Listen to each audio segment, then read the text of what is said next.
Na semana passada, nós falamos sobre o porquê investir em imóveis é uma péssima ideia. Nós fizemos um breve comparativo. Foi realmente só uma introdução do porquê que os imóveis são uma péssima ideia. Nós comparamos rentabilidade, comparamos liquidez, comparamos segurança. O vídeo de hoje ele é um pouco mais técnico.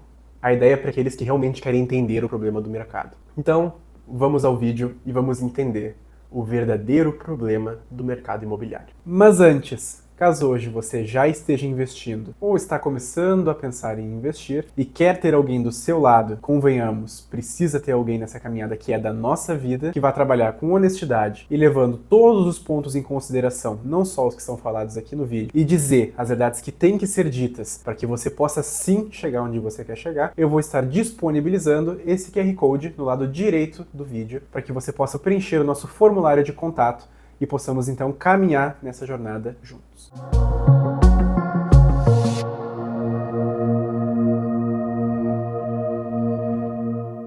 Demografia é o estudo da população e suas diferentes características. A demografia é um conteúdo, uma área do conhecimento, uma ciência que é normalmente escanteada e esquecida. A gente não para prestar atenção nessa ciência que, na verdade, mostra a realidade da forma como ela é. Mas ela tem um ponto especial com o mercado imobiliário. E tudo isso por conta de um fator: a crise demográfica. Gabriel, o que é a crise demográfica? Bom, para que eu possa te explicar, eu vou primeiro explicar um pouco do básico sobre demografia. Até a Revolução Industrial, a população humana ela era muito menor do que ela é hoje. Era em torno de 200 milhões de pessoas, 300 milhões no mundo inteiro. Naquele período tinham ciclos de alta de população, baixa de população, mas era normalmente estável, não tinha tanta variação. Com a Revolução Industrial e as tecnologias modernas, a população começou a crescer. Mais comida, melhores tratamentos médicos, melhores condições de vida, maior distribuição de renda, menos trabalhos braçais, como o trabalho do campo, todos eles favoreceram o crescimento populacional. Isso até o século XX aconteceu de forma rápida e exponencial. A população mundial rapidamente foi de 200 milhões para mais de 1 bilhão de pessoas em menos de 100 anos. Porém, o que começou a acontecer no século XX foi um efeito que nós chamamos de transição demográfica. O que é a transição demográfica? Bom, a teoria diz que em sociedades subdesenvolvidas nós temos o seguinte cenário: alta mortalidade, ou seja, muitas pessoas morrem na infância, na idade adulta e até mesmo na velhice. E muitas pessoas nascem em compensação. Daí que vem as famílias de 10 filhos. Por quê? Porque desses 10 filhos a expectativa era que 3 sobrevivessem. Conforme essas sociedades elas se desenvolvem, a mortalidade começa a cair. Então a gente tem aquele efeito que aconteceu no Brasil, de famílias onde uma mulher teve 15 filhos e dos 15, 13 ou 14 chegaram à vida adulta. Durante esse período, a natalidade, então quantas pessoas nascem, permanece alta, mas a mortalidade cai. O que isso faz? É o efeito que aconteceu aqui no Brasil nos anos 70 e nos anos 80. Isso faz com que se gere uma massa de pessoas jovens, chamada de bônus demográfico, porque é um bônus nessa transição, que desenvolve o país economicamente. Ou seja, essa população jovem, aquecida, então, a população que cresceu nos anos 90, cresceu nos anos 80, chegou à idade adulta ali no finalzinho do governo Collor, começo do governo FHC, pegando ali aquele período do Plano Real, essa geração consome muito, ela cresce a economia, ela gera esse acúmulo de capital. A teoria nos mostra que depois desse período de transição, a natalidade começa a cair. Então nós paramos de ter famílias de 14 filhos para famílias de 2 filhos, 3 filhos e depois, posteriormente, 1 filho. Eventualmente, junto a isso, a mortalidade também cai. Menos pessoas estão morrendo agora. E eventualmente ela estabiliza, pois a medicina moderna tem seus limites. Só que o que nós temos observado, e é o caso, por exemplo, do Japão, é que países que concluem a transição demográfica, chegando na 5ª fase da transição, chegam a um ponto onde as pessoas têm pouquíssimos filhos e não sustentam mais essa população. Ou seja, morrem mais pessoas do que nascem. E assim, até aqui parece ser só mais um efeito. Ah, é uma teoria, Gabriel. Tudo bem, a gente vê que está acontecendo, no mundo inteiro está acontecendo,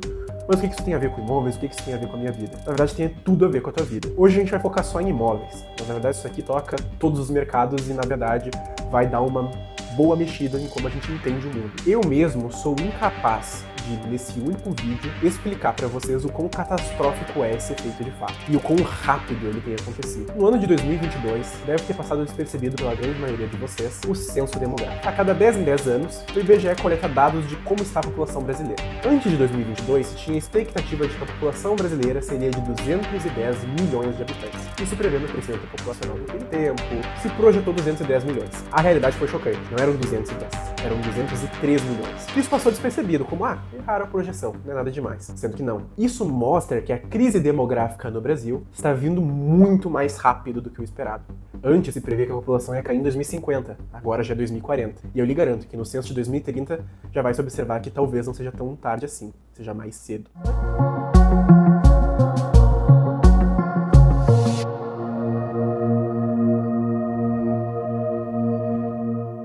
Antes de seguirmos, podemos ver como essa crise demográfica ela realmente vai impactar no mercado imobiliário. Nós temos que entender como que o mercado imobiliário funciona. E como qualquer mercado, é bem simples. É oferta e demanda. Do lado da oferta, nós vamos ter os imóveis que estão sendo ofertados para pessoas que estão na demanda, que são aquelas pessoas que estão buscando esses imóveis por algum fim. Quem que nós temos do lado da demanda? Nós vamos ter na demanda as pessoas que buscam os imóveis para moradia, e dentro dessas as que vão buscar comprar o imóvel, as que buscam alugar esse imóvel. E nós vamos ter as pessoas que investem em imóveis e que estão buscando novos imóveis para investir. Essas pessoas que estão investindo em imóveis, ou vão botar esses imóveis para revenda, ou seja, aumentando a oferta, ou para aluguel. Já na oferta, assim como no mercado financeiro, temos o mercado primário, ou seja, imóveis novos sendo construídos, ou imóveis que já foram construídos e agora estão entrando no mercado. E o mercado secundário, que são imóveis que já existiam, já foram vendidos e agora estão sendo revendidos pelos novos donos, ou até alugados para donos anteriores. Porém, nós também temos um terceiro tipo de imóvel na oferta, os imóveis herdados. Dessa forma, a oferta é a soma de todos os imóveis vacantes, então imóveis que estão abertos para serem usados, mais os imóveis herdados. O que temos que pensar é que às vezes algumas pessoas que não têm imóveis, quando elas recebem um imóvel herdado, elas passam a utilizar esse imóvel, logo reduzindo a demanda e cumprindo a oferta. Por isso eu incluí os imóveis herdados na oferta. O que é importante percebermos é que o mercado inteiro é sustentado pelo constante fluxo de novos consumidores de imóveis, pois aqueles que investem em imóveis dependem desse fluxo para aumentar a demanda e logo o preço dos aluguéis e o preço dos imóveis. Dentro disso, observamos que o mercado é movimentado por dois fatores: população crescente e atividade econômica crescente. Pois uma economia crescente aumenta a quantidade de pessoas que podem consumir imóveis para tanto uso habitacional quanto comercial. Vamos então ver esse fluxo em ação. Primeiro do ponto de vista do consumidor e depois do ponto de vista do imóvel. Retornando para a demografia, agora para a pirâmide etária. O que é a pirâmide etária? Ela divide a população entre as diversas idades e entre homens e mulheres. Então, quanto mais próximo da base da pirâmide, mais jovens, quanto mais próximo do topo da pirâmide, mais velhos. Nessa pirâmide, nós podemos perceber que as pessoas de 0 a 35 anos são aquelas que costumam alugar esses imóveis e, conforme envelhecem, passam a adquirir a capacidade de compra dos imóveis, se tornando então compradores. Um dado que será importante futuramente no vídeo será que a idade média dos primeiros compradores de imóveis tem crescido rapidamente nos últimos anos, indo de 33 para 37 anos. Após essa primeira compra, a demanda de uso pessoal é substituída por uma demanda de imóveis para investimento. Resumindo, a pessoa ela nasce, ela aluga o imóvel até que em torno dos 37 ela realiza uma compra de um imóvel para que ela possa habitar e depois ela passa a investir em imóveis. Então um agente, ele passa de quem aluga para quem compra para usar, depois para quem compra para investir. Pelo menos esse tem sido o fluxo ao longo das últimas décadas. O que isso significa na prática é que conforme o tempo vai passando, aumentam o número de imóveis ocupados e a demanda com intenção de investimentos, porque mais pessoas estão ocupando imóveis e mais pessoas estão agora querendo investir em imóvel. Voltaremos para essa linha de raciocínio mais para frente no vídeo. Agora vamos olhar isso do ponto de vista do imóvel, então da oferta nesse caso. A cada novo imóvel deve-se haver um consumidor para ocupá-lo, para que assim ele seja removido da oferta, passando a ser então um imóvel ocupado, estando fora do mercado. O que devemos notar é que esse imóvel irá retornar várias vezes ao campo da oferta conforme passar o tempo, seja para aluguel ou seja para venda. O que acaba acontecendo é que às vezes a mesma pessoa que morou naquele imóvel comprou um novo imóvel, que agora está morando nesse novo imóvel e passa a alugar o anterior ou decide vendê-lo. Então os imóveis eles estão constantemente trocando de mãos. O que surge dessa simulação é que a quantidade de imóveis no mercado é definida pela quantidade de imóveis ocupados e a quantidade de imóveis ocupados é dependente da população total economicamente ativa, pois é essa população que ocupa os imóveis de fato. Quem compra imóvel para investimento depende que essas pessoas consumam. Se ninguém vai ou alugar ou comprar para morar, o mercado de investimentos desaba. Com tudo isso que eu falei, já deve ter começado a se tornar claro o problema que está surgindo e a grande bolha que vai começar a surgir.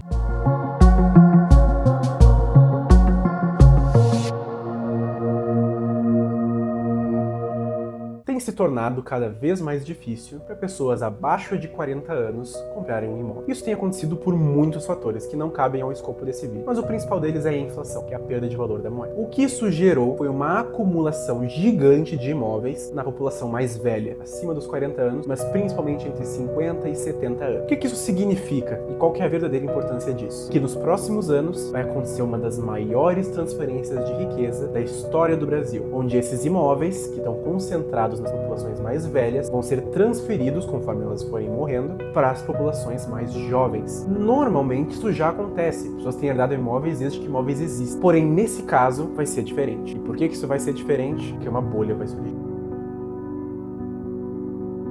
A primeira fase, a bolha cresce. E na minha visão é até mesmo a parte mais interessante. O que nós concluímos de tudo que nós trouxemos? A população jovem, economicamente ativa, já está diminuindo e vai continuar diminuindo. O que isso faz é que a demanda por imóveis para consumo vai começar a diminuir. Conforme essa demanda por imóveis por consumo começar a diminuir, a oferta de imóveis que não mudou e segue crescendo vai ter que se readaptar. Como que ela faz isso? Mudando de imóveis para consumo para imóveis para investimento. Como que a gente vê isso acontecendo? Bem simples. A proporção entre investidores comprando imóveis e consumidores vai começar a crescer. Mais investidores e menos consumidores. E esses investidores esperam manter os preços altos, que os preços vão continuar subindo. E as que vendem esses imóveis vão justamente vender essa ideia. Um exemplo claro disso acontecendo é o mercado aqui da minha cidade natal, o mercado de Porto Alegre. Os imóveis em Porto Alegre são extremamente caros por conta dessa especulação. Porto Alegre é uma das cidades mais velhas do Brasil hoje. A população de Porto Alegre já está caindo. A gente tem um fluxo migratório para fora da cidade e a população da cidade já está extremamente velha, então já vai começar a cair até mesmo por causas naturais. A gente observa esse efeito, onde a gente tem uma série de imobiliárias e de grupos de investidores subindo o preço dos imóveis, tentando manter esses preços elevados frente a uma demanda decrescente. É daí que começam a surgir imóveis com propostas meio diferentes, como senior livings ou outras ideias que acabam assumindo riscos maiores do que imóveis residenciais, justamente para manter o preço alto. Essa é a primeira fase, então, onde os preços começam a subir.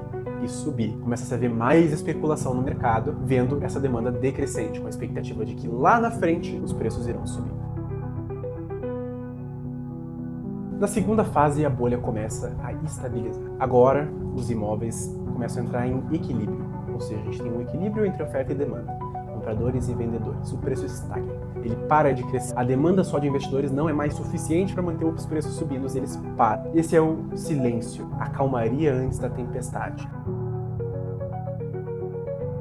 A terceira fase, a bolha chegou no nível crítico. Agora, os vendedores de imóvel, vendo que os preços estagnaram, vão começar a tirar seus imóveis do mercado para venda e colocar para alugar. Por quê? Porque não vale a pena vender os imóveis se não tem lucro real na venda deles. Isso vai fazer com que tenha um último pico no valor desses imóveis. Nesse ponto, o que a gente vai observar vai ser que o retorno real nos imóveis vai passar a estar abaixo da inflação. E nós já vemos isso em alguns lugares do Brasil hoje.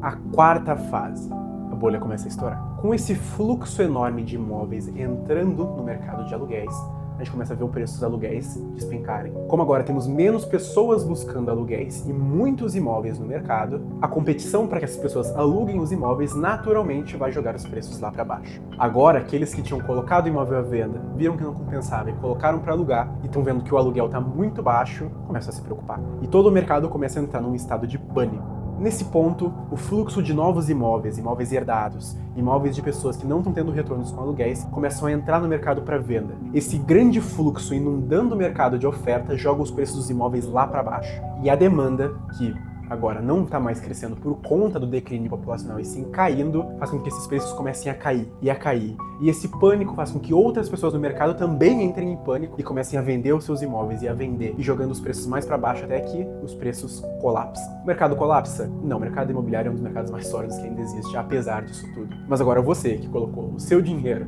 nesses imóveis, você perdeu uma boa grana. Nesse ponto que estamos, a demanda natural de imóveis não será mais capaz de trazer os preços de volta aos patamares que eles estavam antes, porque simplesmente não há mais pessoas no mercado para movimentá-los. O que nós vamos começar a ver vai ser incentivos do governo, injeções de liquidez, créditos mais baratos, fazendo de tudo para aumentar esse consumo. Nesse ponto, a gente pode até mesmo estar vendo uma crise financeira geral no país por conta desse colapso do mercado imobiliário. E isso tudo vai acontecer dentro dos próximos 20 anos. E eu tenho certeza que quem hoje está planejando a aposentadoria vai estar viva para ver isso. Então, se hoje você está olhando para a sua aposentadoria ou para o seu futuro financeiro e seriamente olhando para imóveis como a sua alternativa, esse cenário tem que te assustar, e muito. porque ele vai acontecer e ele tá mais próximo do que parece. Então se você viu esse QR Code aqui do lado e tu tá nesse cenário, tu já sabe onde clicar agora.